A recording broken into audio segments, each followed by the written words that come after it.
고전공명 김영삼 대통령 서거 4주기를 추도합니다.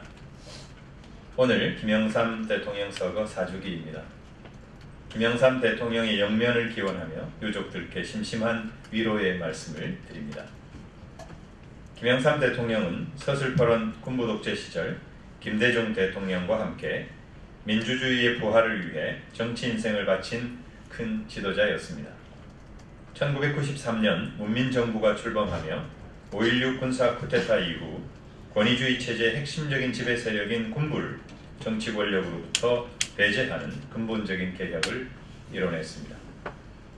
하나회 척결, 역사 바로 세우기, 고위공직자 재산 공개 및 사정, 금융실명제 도입, 중앙청 철거 등 사회 전반에 걸친 고강도 개혁으로 국민들의 뜨거운 지지를 받았습니다.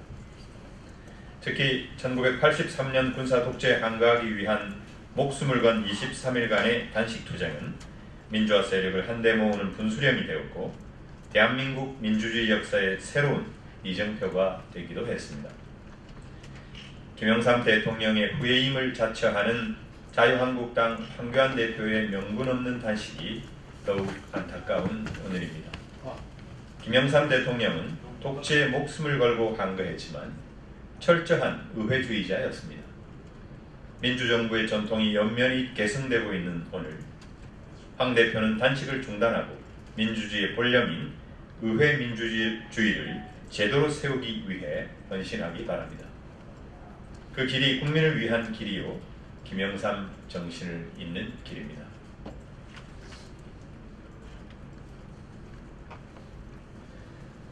사람, 평화, 상생 공동체를 위한 한 아세안 특별정상회의와 한 메콩 정상회의의 성공적인 개최를 기대합니다.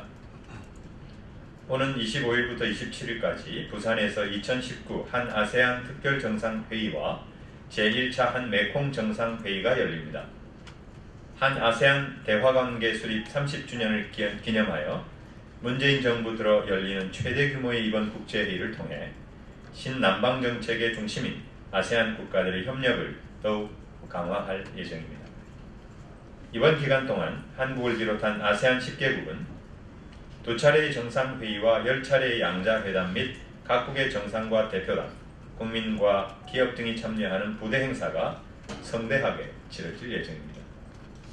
특히 이번 정상회의에서 채택될 예정인 한 아세안 공동 비전 성명과 한강 메콩 강선언은 평화와 공동번영을 위한 상생 협력 관계를 더욱 확고히 할 신남방 정책에 대한 비전과 분야별 미래 협력 방향도 제시될 전망입니다.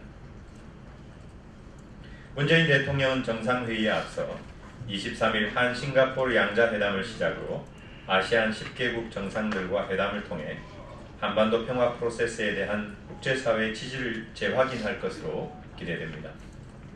또한 양자회담을 통해 사람 중심의 평화 공동체의 청사진을 제시하고 ICT 등 산업혁명, 산업협력, 스마트시티 등 인프라 교육과 ODA 협력 등 다양한 분야에 걸친 협력 방안들이 모색될 것입니다. 아울러 정상회의 성공적인 개최를 견인하기 위한 부대 행사도 다채롭게 치러집니다. 24일 스마트시티 시범도시의 개시를 알리는 부산 에코델타 스마트시티 착공식을 비롯하여 한 아세안 CEO 스타트업 서밋과 한 아세안 혁신성장 쇼케이스 등 아세안 각국 정상과 유명 아티스트 기업인 국민들이 한데 모여 성공을 기원하는 축제장을 열어갈 것입니다.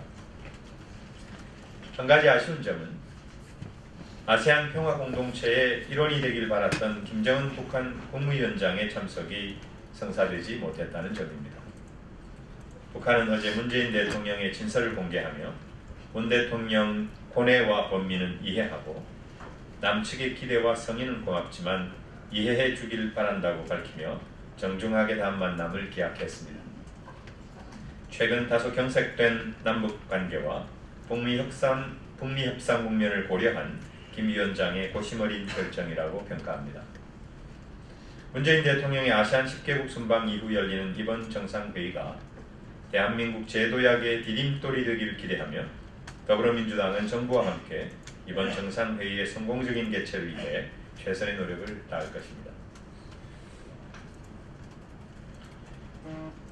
더불어민주당 검찰개혁특위 토크 콘서트, 주권자인 국민들과 공수처 설치의 필요성과 절박성을 깊게 논의하는 장이 되기를 바랍니다. 더불어민주당 검찰개혁특위가 공수처에 대한 오해와 진실을 주제로 전국 순회 토크 콘서트를 개최합니다. 오늘 경기도 수원을 시작으로 24일 대전, 29일 춘천과 대구, 30일 광주, 12월 1일 서울까지 국민들의 공수처에 대한 이해를 넓히고 검찰개혁에 대한 필요성을 논의하는 자리를 갖습니다. 20년이 넘도록 검찰개혁은 시도와 실패를 반복해 왔습니다. 검찰 신뢰도가 3.5%로 바닥을 치고 검찰개혁의 핵심인 공수처 설치 찬성 여론은 60%를 넘어선 지금 국민적 열망은 개혁의 발악점을 이미 넘어서며 소초동을 뜨겁게 달구기도 했습니다. 그럼에도 국민적 기대를 거스르는 것은 자유한국당뿐입니다. 공수처가 야당 탄압 도구로 악용될 수 있다는 주장으로 혹세무민하는 자유한국당은 이제 아예 공수처 설치를 포기하라며 당대표가 나서 명분 없는 단식까지 감행하고 있습니다. 공수처 수사 대상이 되는 고위공직자 대부분은 정부와 여당 인사들인데 자유한국당의 억지 주장에 어느 누가 공감할지 의문입니다. 공수처 설치의 필요성은 너무도 명백합니다. 국민 위에 군림하는 무소불위의 정치검찰이 훼손한 우리 사회의 정의를, 국민들을 상처 입히고 신뢰라는 사회적 자산을 앗아갔습니다. 이 부분 다시 하겠습니다.